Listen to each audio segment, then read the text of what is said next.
Welcome everyone. We're so glad to have everyone here, particularly in this moment of Zoom fatigue. I know everyone is being really particular about the programs that they are attending, so thank you so much for being with us. My name is Laura Caroline De Lara. I am the Interim Director of DePaul Art Museum, and I am so thrilled to have you here.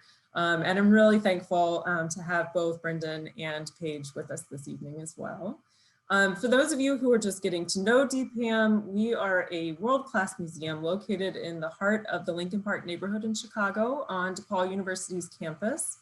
Our mission is to connect people through art and ideas with programming like tonight's event, exhibitions, and a permanent collection that enrich the university's commitments to excellent diversity and social concerns. And our vision is really to increase the participation of Latin American, African diaspora, Asian diaspora, women, indigenous, LGBTQ, and other under-recognized artists, staff, interns, and community members in museums in order to really help advance knowledge and understanding in a global society. And I do want to note before we get fully into it that DPAM we've started our very own YouTube channel, which we're very excited about.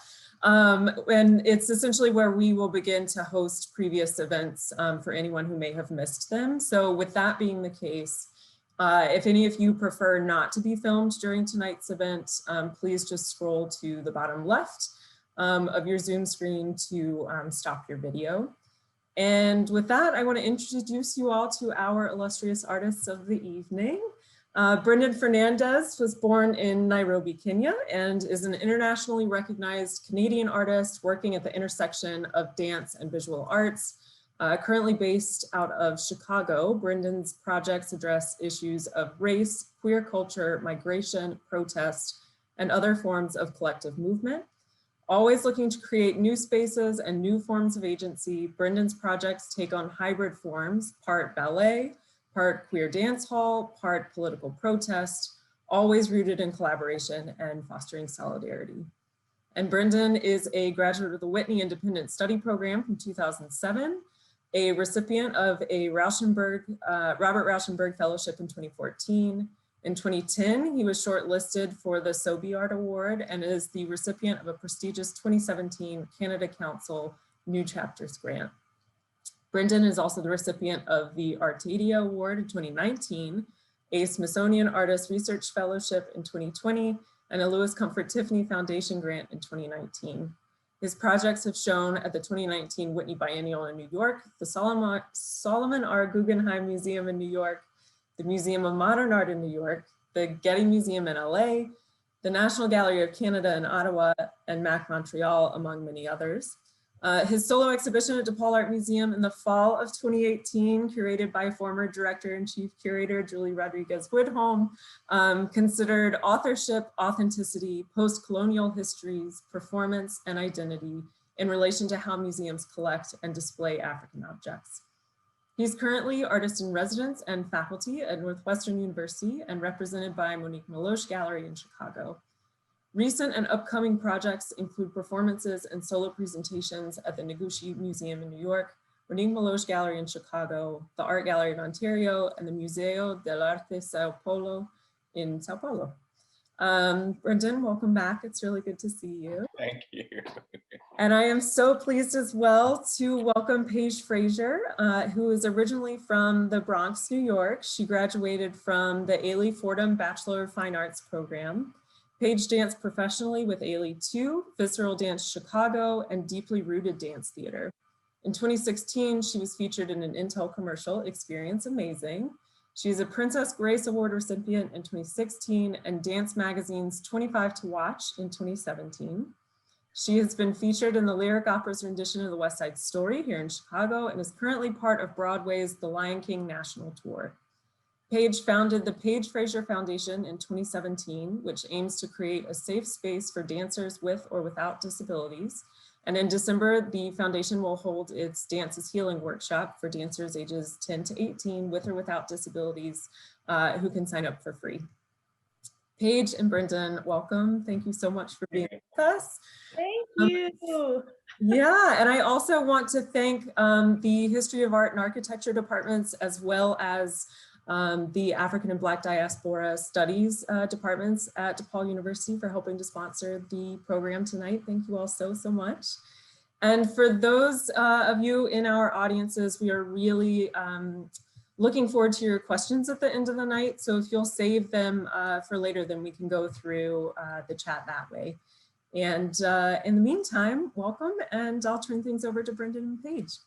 Thank you so much for that generous introduction. And again, I'm so honored to be back at DePaul. I don't think I ever fully felt I left, but it's nice to be invited again. And again, my show there was such a key moment. I just moved to Chicago, and to be welcomed and to build community with all of you guys at DePaul, but specifically at DPAM means so much. So thank you.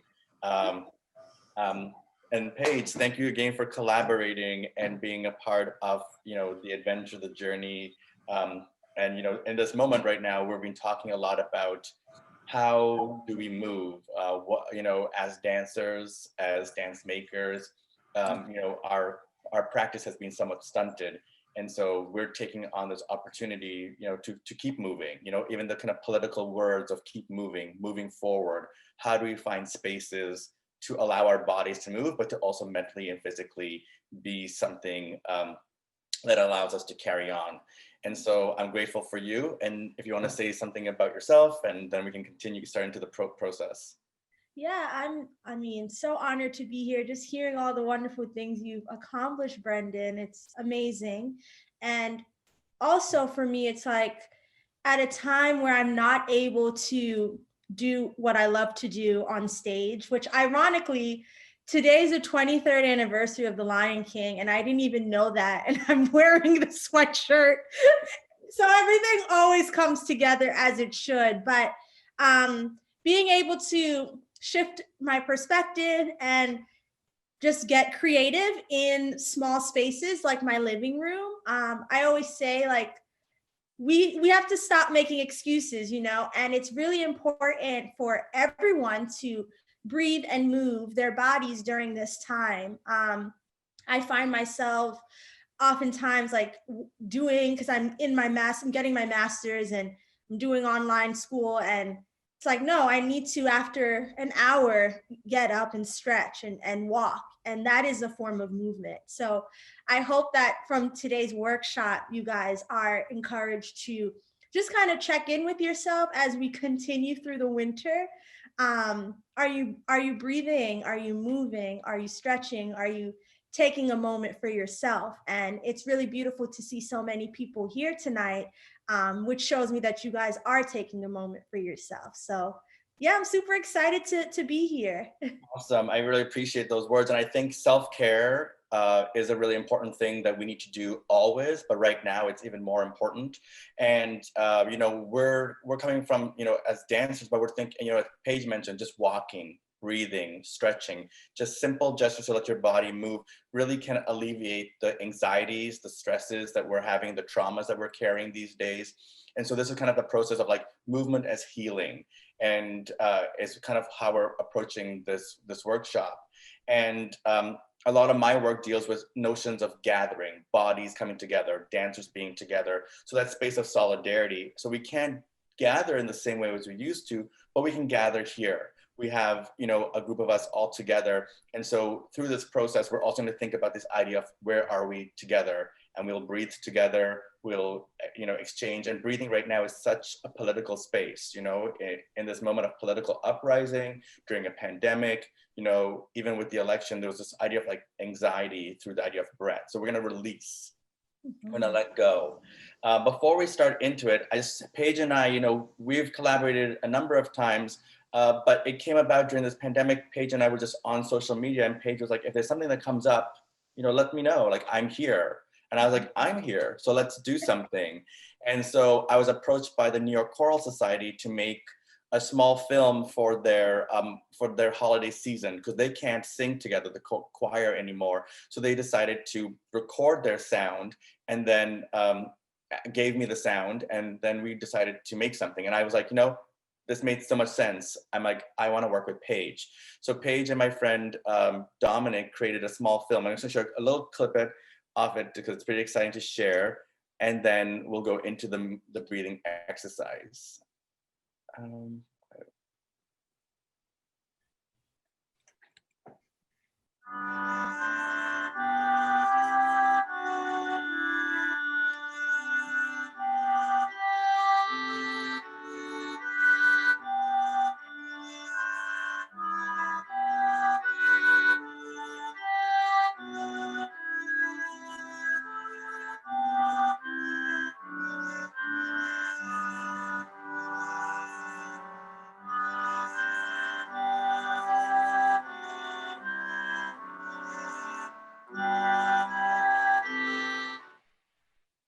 So I just wanted to share that little brief clip because we're working on that right now as well. And so it meant so much for me to work with Paige. The first time I've worked with a dancer in months, like in the live space, and just that exchange of you know, Paige giving her body and dancing. I just wanted to share that little moment, and there'll be more to come, and this will also be online. So we'll send the link out maybe to the DPAM fam, and then they can send it to you guys.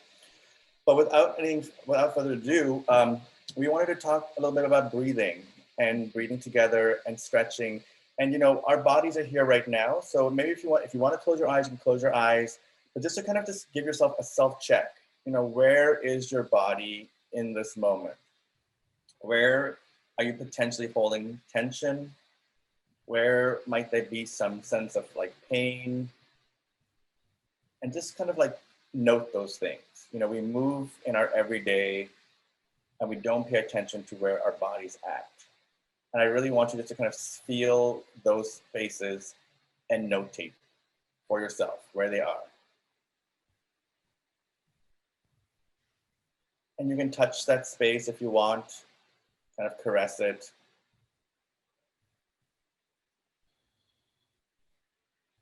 And now as a group, let's take a breath. So all of us together will breathe and breathe into that space, wherever that pain is, wherever that tension is. Imagine the breath being filling in and touching that space. So let's take a breath. I'll count. And 1, 2, 3, 4, 5, 6, 7, 8. And hold it and let go for 8. And 1, 2, 3, 4, 5, 6, 7, 8. And you might feel your body almost filling up like a balloon when you're full of air, and you might move out of it as you let it go. So again, 1, 2, 3, 4, 5, 6, 7, 8. Let go. 1, 2, 3, 4, 5, 6, 7, 8. And one more. 1, 2, 3, 4, 5, 6, 7, 8. And let go. 1, 2, 3, 4, 5, 6, 7, 8. And the last one. And breathe in. 1, 2, 3, 4, 5, 6, 7, 8. And let go. 1, 2, 3, 4, 5, 6, 7, 8. And then just kind of maybe come back into the space. Maybe you want to do a little shoulder rolls. And I'm going to give you something to think about. Like, so our hands, we're using our hands a lot these days. I feel like we're on our computers a lot more. So I just kind of want to give you like a moment of like this kind of like moving your fingers, just like rolling your wrists. And here's the thing I like to do. I call this the banana stretch. So I place my hand, just a little lower. I place my hand against my chest. And then I just take these fingers and I start to pull them into, and just hold that. And always be breathing.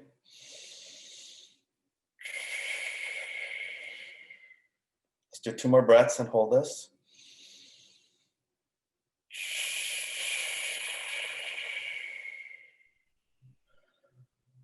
One more. And let go. And I just like to shake it out. And just sort of feel where you're at. So with the other hand, we always want to keep balanced. You always want to do what you did on one side to the other side. So we're going to like peel it again. Ooh, this one's tighter than the other one. And let's breathe into it.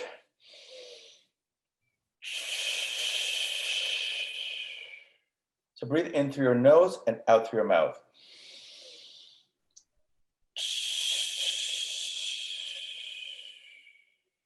Two more.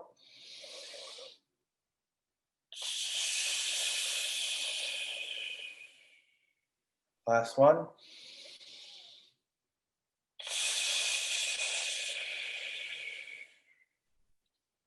Just shake it out, shake them both out. And Paige, do you want to take over from here? Yes. So I want to guide you guys through a little stretch, nothing too serious. Feel free if you want to just watch and try this later, or you can do it with me. I am going to stand and reposition my device. And continuing with this idea of just breathing. So we tend to hold a lot of tension in the low back. So standing with our feet together in parallel, and you can place a palm on the low back and just really breathing into that tightness that, you know, oftentimes may cause low back spasms or sciatica or just anything that you may experience. Gently rubbing that area. A lot of times the nervous system with anxiety and depression and everything, trauma, the nervous system is just acting and overworked and just unhappy. So we just want to kind of calm our body down. After that, just dropping both hands, feeling really heavy, feeling heavy in the pelvis. So you want to just drop down and feel grounded into the earth. We're going to slowly just dropping our chin forward and just stay there for a beat. Circling the head to the right. Again, nothing quick or sharp. And lifting the head back, looking up, and left ear down. Feeling the opposition and back forward. We're going to repeat going to the left. So this is just a nice little neck isolation, neck stretch that you can do at any moment in the day. Other side. And you may notice that one side is tighter than the other. Again, this is something you can spend 15 minutes just doing. Clasping our hands together behind the head, we're going to just drop forward. And this gives you a little bit of resistance. Be mindful not to yank, but to just give into the release. And then you want a high release, opening the chest up. And let's actually separate our legs a bit. And we're going to add a little bend in the knee. And this time we're going to repeat. So curling forward, widening the back, and arching back, opening the sternum. Again, arching forwards, curl. Make sure you're still inhaling and exhaling. And two more at your own pace.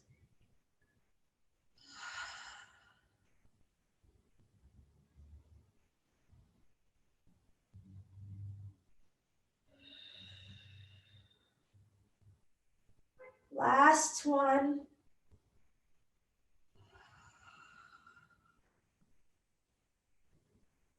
Every time I do it, I feel even more expansion. So I hope you're having the same experience. Great, then we're gonna open our arms, drop it down. We're gonna do a very slow roll down, starting by tucking the chin and go as low down to the floor as you can without causing any pain or discomfort. You wanna think vertebrae by vertebrae. So we're tucking our chin and slowly rolling down.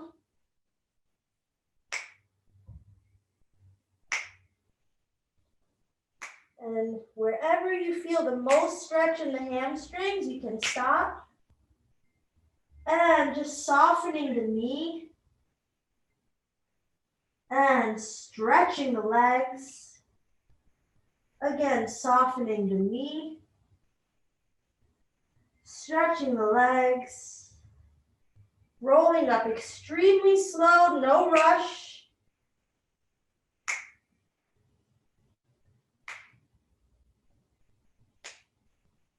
Good, until we're back to standing. Arms go to the side. We cross under just for a little release in the shoulder. As Brendan was saying, we spend a lot of time on the computer, which causes us to hunch, even if you're on a phone. So opening the sternum is very, very important. You can spiral your hands for an extra stretch and turning your head side to side for an even deeper stretch. And when you're ready, just release the arm. And other arm underneath, hook.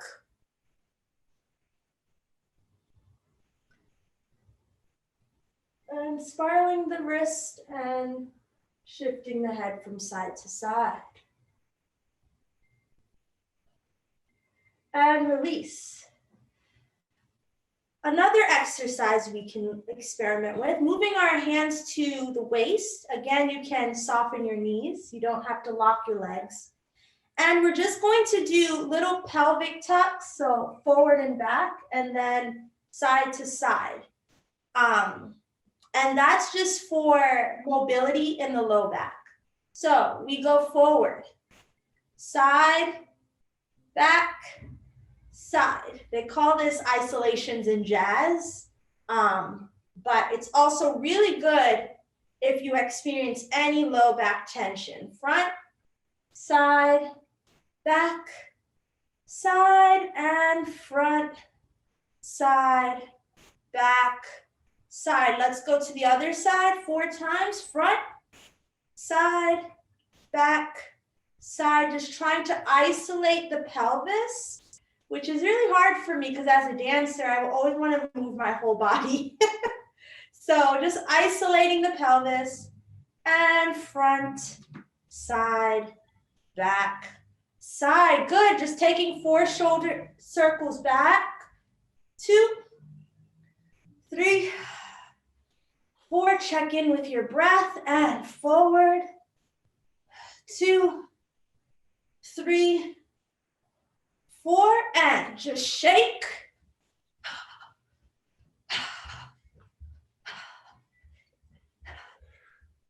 And this is from the Gaga technique. Slowly just slapping your flesh, giving yourself a nice massage.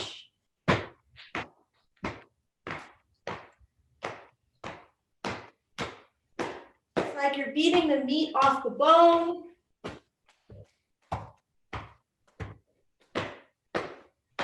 And collective inhale, arms up. And exhale, arms down. Close your eyes, just scan and see how you feel. I feel a tingling sensation.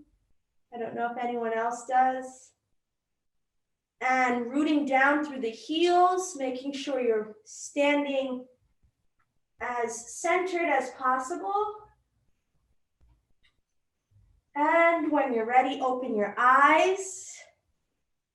Yeah, and you see that took maybe less than 10 minutes. So hopefully this is something you guys can add to your daily practice if you are spending a lot of time sitting. And I think it's so important, we just the idea of, we're controlled in such a way, like, we're dancers and we're choreographed, but, we're, as people, we're choreographed every day, to sit in a chair, when we're at museums. So there's an everyday choreography, but we hold tension. So something simple as just releasing, that last bit where we just kind of jumped around. Sometimes it feels silly, but it is, like have fun, like let yourself go, especially in these moments right now when we are challenged so much. Like give yourself the space, the break, again, just a little mental check-in again, just from when we started with the first check-in to now, just feel what feels different. Like I feel different. I feel like, with the shoulder isolations and the rotations and just the release, I feel a lot more awake. The roll downs, we did like 3 rolls, but my back feels like it's a little bit looser. So really remember the kind of idea of self check-in and self-care. So thank you so much for that, Paige. And we're gonna do more. I'm just gonna do a little quick share again, just to talk about some of my work as an artist, and what I've done. And then it'll kind of lead into our next movement workshop. So as an artist, hold on, presentation. There we go. As an artist, my work deals with, collectivity of movement. I try to think about, how do we create solidarity? How do we create community? And in a lot of my earlier work, I think about, the Pulse Orlando massacre, where a lot of, 49 specifically Latinx queer POCs didn't leave the nightclub. And so I question, like, where's our freedom? Where's our sanctuary? How do we support each other? And for me, the dance club, the space of going to a nightclub when I lived in New York, was a space of solidarity. I found people like myself there. So in this moment when the dance floor at the Pulse Orlando nightclub was challenged, it challenged my freedom. It challenged my notion of where is my sanctuary. And right now we're questioning that. We can't be with loved ones. We can't be with friends. We can't gather. And so our safe space is being challenged. So in a lot of my work, I question that. So this is a piece called Steady Pulse that was kind of questioning the idea of bodies gathering, making movements together. Every week, this piece was out for 3 months. Every day the dancers would come in and reconstruct the space to create a new space that they would then inhabit and make a dance in. And so I really, really think about these spaces of safety, of being brave, and the space that we're in right now, it's precarious, it's uncertain, but within it, we have to find positivity to move forward. So really pushing that idea of a positivity. In a lot of my works too, I create gatherings. It's about bringing people together. And my work sometimes mimics a sense of protest. I believe dance is political, that we can make things happen through movement as we move together. And so moving together is a really important part of my work. I bring people together. We're moving together today, so that's really important for me. So this is a piece in California where we would create this human chain and move through the space of the city. And we look like we were protesting because we had these shirts that said, "We are moving change." And people would be like, "What are you moving? What does that mean?" But in this kind of human chain, everyone had to move together as one. If someone moved a little bit faster, it affected the chain. It affected the way we all moved. So we all had to be so sensitive to each other. And right now, I think we have to be, even more sensitive to each other. And, they would also move throughout the city space and people would stop and ask us questions. So my dances don't necessarily happen on a stage. Actually, they never happen on a stage. They happen in streets, they happen on sidewalks, they happen in museums. And, I really, really think about that idea of solidarity. How do we move together? What does that mean to collaborate, to exchange, to give to each other, to be generous, to be kind? And that's something that I think, we have to really consider right now, but even, post-election, I feel like, our country, is still divided. How do we find a space where we are all, the same? And that's a challenge, but that's where we are. That's the work that we have to do. I'm gonna skip, this is a piece I did in Toronto a number of years ago, thinking about police brutality and police violence. And I created this cavalcade of like police cars that were hired from a movie set. And in the center here, we had a DJ booth. And I created a party for 12 hours where different POC queer DJs came and played on the stage. And my audience, which ended up being 10,000 people, gathered and were dancing to the lights of the police sirens. So it was this kind of animation of, you know, this sense of emergency, the space of urgency. Who's looking after my body? Who's taking care of my body? But at the same time, we create this idea that, you know, we're gathered together, we're celebrating, we're dancing, but the animation of the party is being created by these police cars flashing lights. And so a lot of my work speaks about agency. How do we support each other? What is my visibility? Where is my, sometimes I want to be invisible because I don't always want to be seen. So I question those ideas in my work. This is a piece I did for the Whitney Biennial last year. It was a piece about ballet and gathering, and also the dancers had this, you know, they became a cohort. They became you know, a family. Like they performed it and they felt each other. And I think as dancers, we don't always necessarily have to be touching each other. We can feel each other. And like Paige can attest to that, that when we dance, you can move with each other because you just understand each other's body without touch. And just thinking about the idea that we can't touch right now, you know, but we can still have intimacies. We can still have moments of that are important to us, things that can create, you know, emotional attachments as well. So this is a piece that I did at the Whitney Biennial, and the dancers would dance in these sculptures that I designed.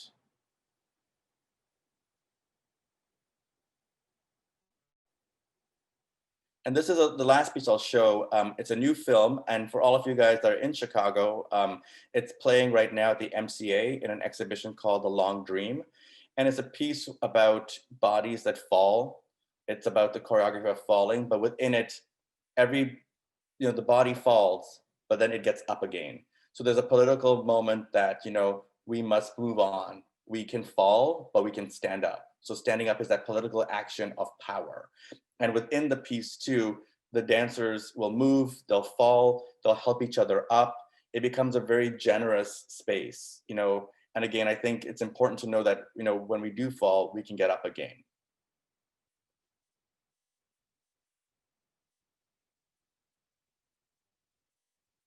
So again, it's at the MCA in Chicago. And I, you know, I could speak more about it, but I just wanted to speak more about the thematics, the ideas of collaboration, the ideas of solidarity. And, you know, this is what Paige and I have been talking a lot about, is the idea of working with each other, supporting each other. And I think that more than ever is such an important moment now, you know, so just being kind and generous to each other. And then also just moving and breathing to take care and support yourself. So Paige, do you want to start the mirroring exercise? Yeah. So we're going to go into the next portion of movement. And this will just require you to pay attention to the screen and follow the prompts and the movement that I do. And I will do a few, and then Brendan will take over. So we'll be bouncing back and forth. And I guess the challenge there is also just being able to switch, because we'll both present different ideas and different movements. So just sitting upright, or if you're standing, that's fine. And we're just going to mirror without talking.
I think we'll stop there.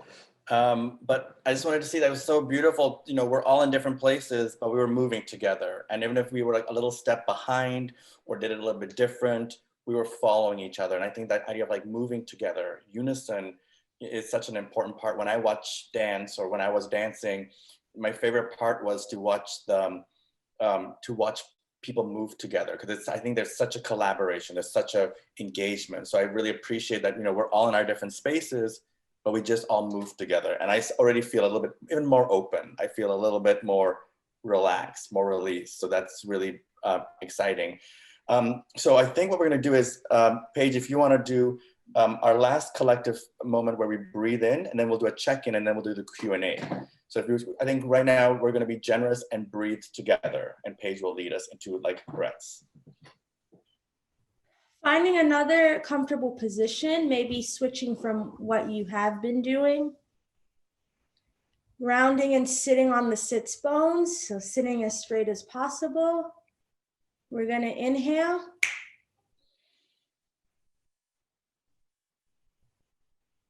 And exhale.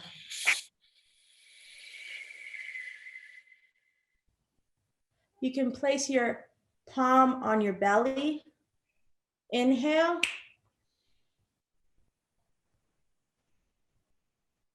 And exhale.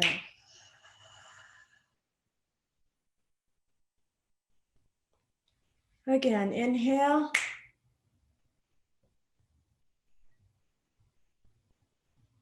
And exhale. 2 more breaths on your own time.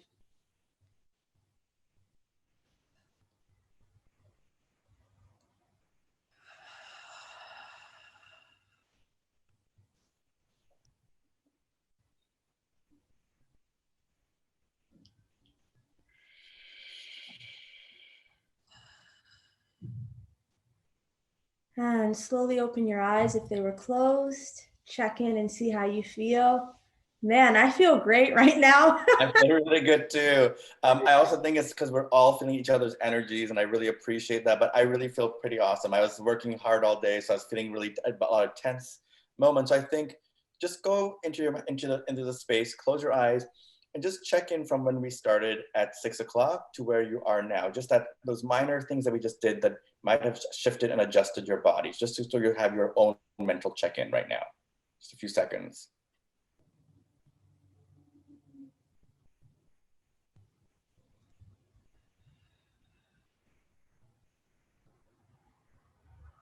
And if you had your eyes closed, maybe open them. And let's come back together. And so thank you for sharing with that. I'm gonna do some Q&A. Laura Caroline, do you wanna read the questions to us, or do you, how should we do that? Yeah, I can read the questions. So if anybody has got questions, if you all want to type them into the chat,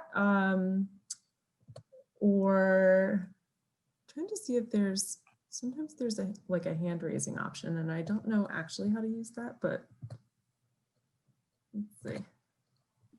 I do want to bring awareness to the fact that we all can be dancers, you know, and how I know a lot of people, they say, oh, I wish I was a dancer, but it's never too late. And you see how simple movement can be. So I want to encourage you guys to not be intimidated by dance, by movement. Of course, there's layers to it. There's technique, there's practice, there's repetition. But in terms of moving your body, anyone can do that at any age.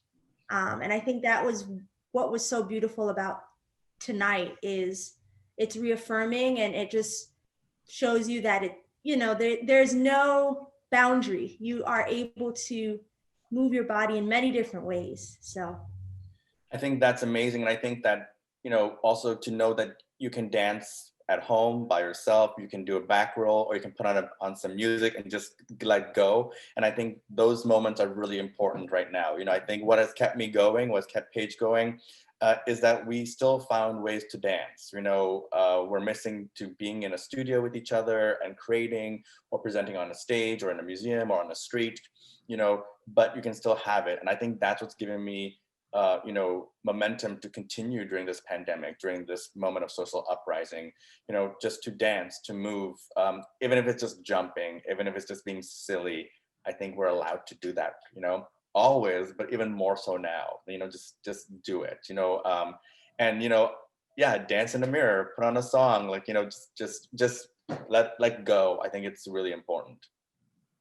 Yeah, thank you both for that. And Marianne, I appreciate your comment as well, that the mirror is such a great way to connect without speaking. I completely agree. And even, you know, like you said, we're in separate parts, but just to be able to kind of feel that mutual movement is incredible. I felt there was moments when our hands were coming up that we were actually touching, and Yeah. that felt really poetic and important to me, and emotional, because again, that's something that we're lacking, or I'm lacking in my life right now.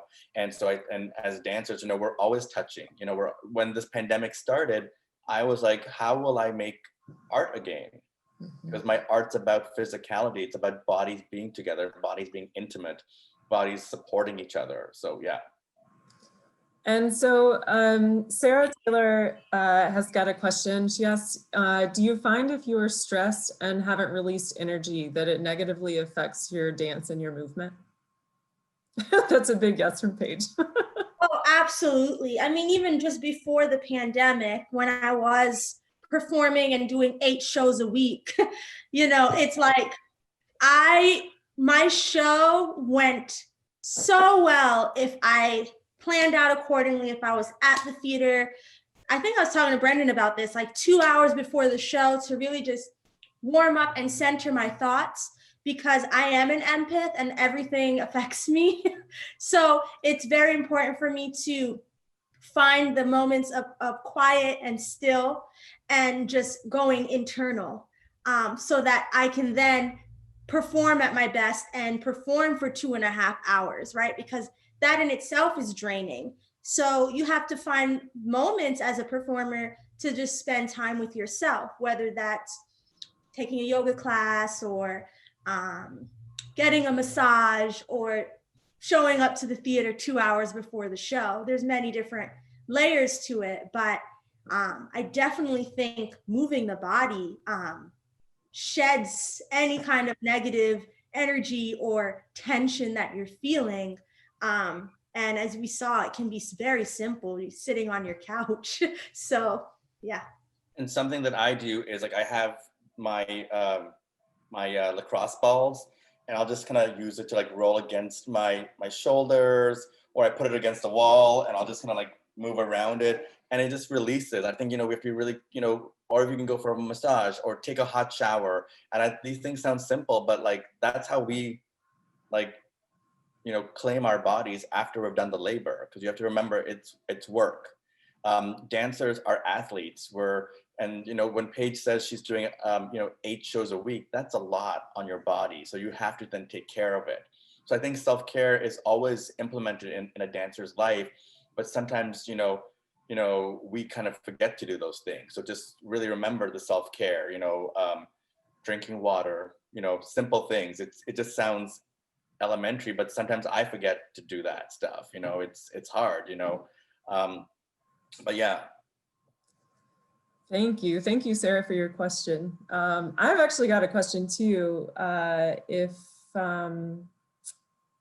If no one else has a question yet, I am actually curious to hear, you know, having so palpably felt this between all of us across the interwebs, it's an incredible feeling, and I'm thinking along the lines in terms of museums, and a lot of spaces are trying to think through ways that people can feel a better sense of belonging in their space.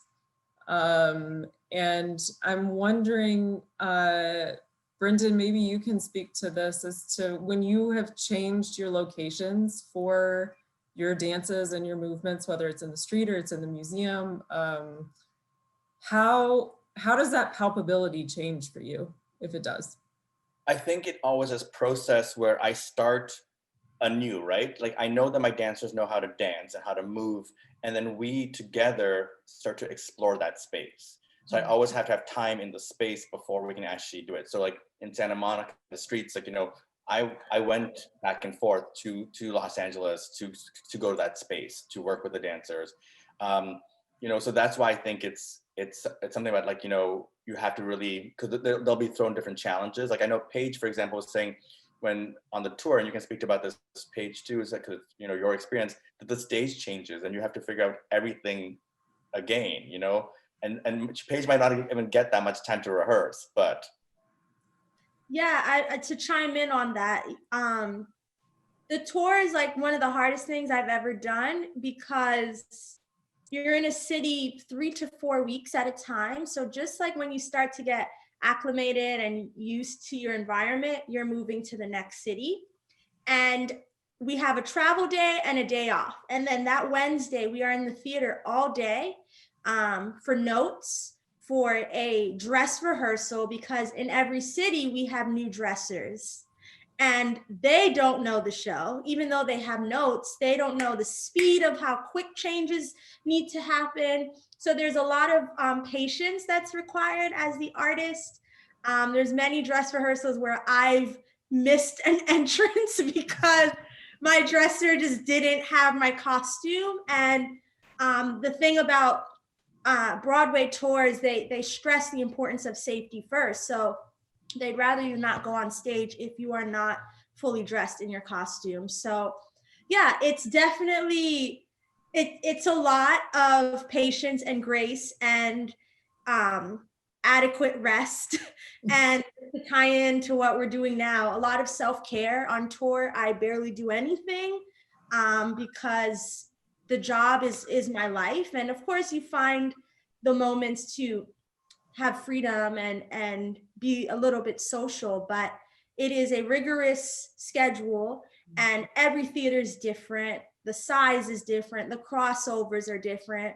One theater, you may be able to cross over right behind the stage. In another theater, you have to go down and around. So yeah, adjusting to that and just being open and reminding yourself that you're living the dream and there's nothing to complain about. That's great. Thank you. Marianne asked you something. Paige, can you imagine missing an entrance in the Nutcracker? So Marianne is a really good friend of mine and a mentor and teacher. And yeah, she has seen me from like the age of 5 till now.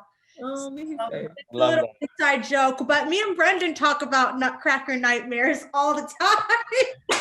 I was like, I literally, no, that's hilarious. I was like, how does she know? Because like, I was like, I will never want to dance that ballet ever again. Well, because for me too, there's nothing. It was nothing to really. It was nothing exciting for a male in the Nutcracker. But yeah. One of the other things I was going to say is like, yes, adaptation is really important for my work. So whether I'm putting it on a street or on a stage, sorry, not a stage, a museum, we're always adapting. And I think that's the amazing thing about dancers. We're adaptable. We allow ourselves to take on newness and make things in different ways. And I think right now that's so important, that we have to make things different. Last week, I did my first commission, and I'll send the link. We're editing it right now, but we did a live performance where everything was created on Zoom. 8 dancers. It was a commission for the Art Gallery of Ontario. And I worked with virtual backgrounds to kind of create the space. If we're all together, we're all using the same virtual background, are we all dancing together? So this is one of the backgrounds. And then we're kind of using the stuff, like the kind of idea of like glitching and kind of moving in and out of the space. And so I created this piece with a number of dancers in collaboration. And again, I didn't even know what Zoom was in March. And now I'm adapted to it, and it's become part of the way that I'm making, because I was like, I need to make something. And so we created this piece called The Left Space. And there was this idea that what is left afterwards? What is left behind? What do we take and now reclaim and make it ours? And it also suggests a political space, the leftist space, the socialist space. And so I think right now we're in a place of creating things and adaptability, being, honest, and vulnerable, and allowing ourselves to make things in ways that we would never have done things is so important, because that's how we have to do it right now. So this is such an important opportunity, for us to move together, but to also exchange and give. And I, again, super grateful to Laura Caroline and DPAM, and as I said, it's a community that I'm so excited, a family to be a part of. And so I love that you can give, and now Paige is a part of it and everyone else is a part of it. So this is awesome. Yeah, this is great. Thank you. And that's what we're doing. We just want to grow the DPAM fam a little bit. It's good. Yeah. Every time I drive by DPAM, I always say, that's where I had a show once. And my friends it's like, you say that every time. And I'm like, I love that. That's amazing. We've got a little bit of time left, and I know Hannah had a question in the comments that was kind of adding off of Sarah's question in terms of how you can kind of tell when it's time to take a break and move. How do you, I guess, notice those moments in your body when it's time to move? So I think the check-in is really important. When I'm like sitting and I'm just like starting to feel stressed, like I know my body in certain ways, and when my shoulders has to do this, it's because it's stressed out. I know it has to come back down again. So that's when I'll take a break. But if I just start feeling like, I'll do a check-in and be like, I'm tired, I just can't concentrate, my eyes hurt, just things like that. Like just get up and get away from the computer, get away from the space. That's kind of where I do. I just do a self-check-in to see where I'm at. Paige? Yeah, for me, just to tag on to knowing your body, I am a dancer with scoliosis. So knowing my body has been part of my practice since I was 15, and I'm forever learning my body. But I also know if I'm sitting or laying down for too long, that I feel it. I feel it in my shoulders. I feel it in my low back. As just being a dancer, there's just the urge for me to just get up. So I will do that. I have a little like bar that I hang from that helps to decompress. I think once you quiet yourself and you listen, you'll be able to know when it's time to stretch or take a break or walk around your apartment. Like, who cares? Just making sure that you are checking in. And if you're the type that needs to schedule that in, that's great. You schedule in your daily to-do list. This 45 minutes to an hour is going to be dedicated to a yoga stretch or something that's happening on Zoom. There's so many classes, and I think that's the beauty of the time we're in now is there's so many free opportunities to study and learn and ask questions from people that you have always wanted to. So again, I think just checking in with yourself is the best advice I can give. Once you know your body, then you know what it needs. I also think you said something really amazing, Paige, that, you're still learning your body. Like, your body, like, it, but there's still ways that we're still figuring it out, and that process of understanding and learning is ongoing, is really important. And I think, that's just for everyone in the audience that, learn your body, but it's also going to tell you something else the next day or so, just to keep asking it, check in again. Yeah, I look at the clip you shared today. I can't wait to see the full film with the Choral Society, but I'm such a different dancer from the first time I worked with you. And it's just, again, with knowing your body and changing your process and how you approach movement or how you approach a stretch. Like, every day there's new information that you can add to your toolbox. And like, for me, my biggest thing is like always keeping my shoulders down. And I was really proud of myself because in the video, I saw like my shoulders and my neck was very relaxed. So it's a never ending process, especially as an artist.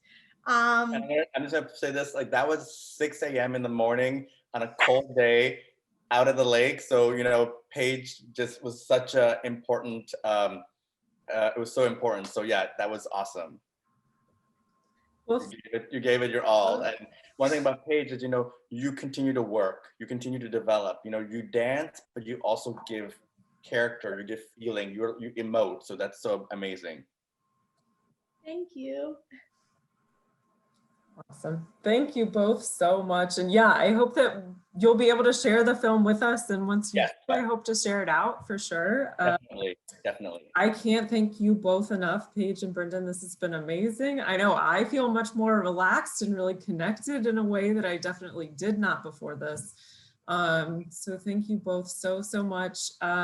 For those of you, well, I was going to say for those of you at home, but everyone's at home. For the rest of the audience, if you don't know the Paige Frazier Foundation, I really highly suggest checking out. The things that you are doing, Paige, are amazing. And yeah, I hope that all of you will consider joining us again for our next program, which will be December 2nd at 6 p.m. It's an artist talk between Nate Young, Ayana Moore, and Naima Morgan. But in the meantime, thank you so much. We appreciate it. Thank you, everyone. Be safe, be well, take care, and keep dancing.